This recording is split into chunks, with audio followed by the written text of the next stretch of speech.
പുതിയൊരു വീഡിയോയിലേക്ക് എല്ലാവർക്കും സ്വാഗതം. പ്രശസ്ത കവി ശ്രീ സച്ചിദാനന്ദൻ്റെ ആത്മഹത്യ ചെയ്ത കർഷകൻ വെള്ളത്തെക്കുറിച്ച് സംസാരിക്കുന്നു. വെള്ളം സ്വർഗത്തിലെ മഞ്ഞായിരുന്നു, കാരണവന്മാരുടെ പ്രാർത്ഥനയിലലിഞ്ഞ് അത് ഉറവകളുടെ സൂര്യകാന്തിയായി ഭൂമിയിൽ വിരിഞ്ഞിറങ്ങി. വെള്ളം സ്വർഗത്തിലെ മഞ്ഞായിരുന്നു, കാരണവന്മാരുടെ പ്രാർത്ഥനയിലലിഞ്ഞ് അത് ഉറവകളുടെ സൂര്യകാന്തിയായി ഭൂമിയിൽ വിരിഞ്ഞിറങ്ങി.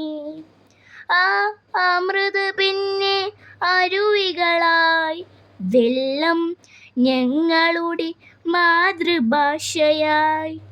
അതിലൂടെ വെളിവും വിളവും നേടി ഞങ്ങൾ തലമുറകളോട് സംസാരിച്ചു.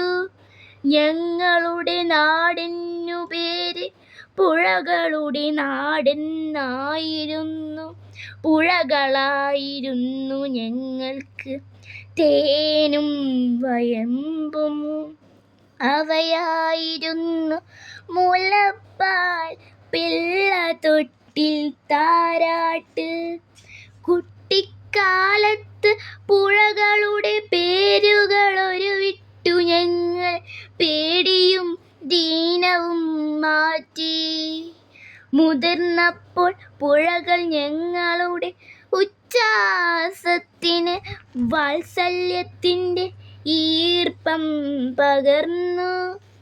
ഞങ്ങളുടെ ശബ്ദം വെള്ളച്ചാട്ടങ്ങളുടേതായിരുന്നു.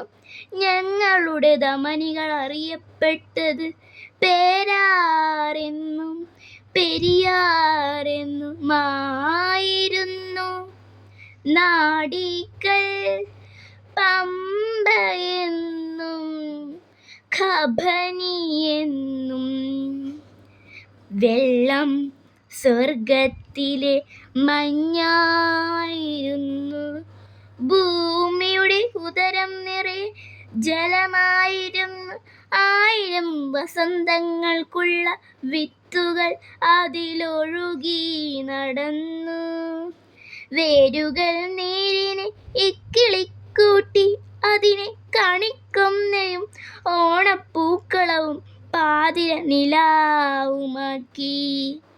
ഞങ്ങളുടെ കവികളെ ലഹരി പിടിപ്പിച്ചു. വെള്ളം സ്വർഗത്തിലെ മഞ്ഞായിരുന്നു. ഇനിയും ഞങ്ങളുടെ പുഴകളിൽ പൗർണമി നിലാവു പോലെ തെളിനീർ നിറയും വരെ എൻ്റെ ആത്മാവ് ക്ഷമിക്കുകയില്ല. നീർച്ചാട്ടങ്ങളുടെ കടും തൊടികൾ കാടുകളെ വീണ്ടും വിളിച്ചുണർത്തും വരെ എൻ്റെ ആത്മാവ് ക്ഷമിക്കുകയില്ല. എൻ്റെ ആത്മാവ് ക്ഷമിക്കുകയില്ല. Thank you for watching.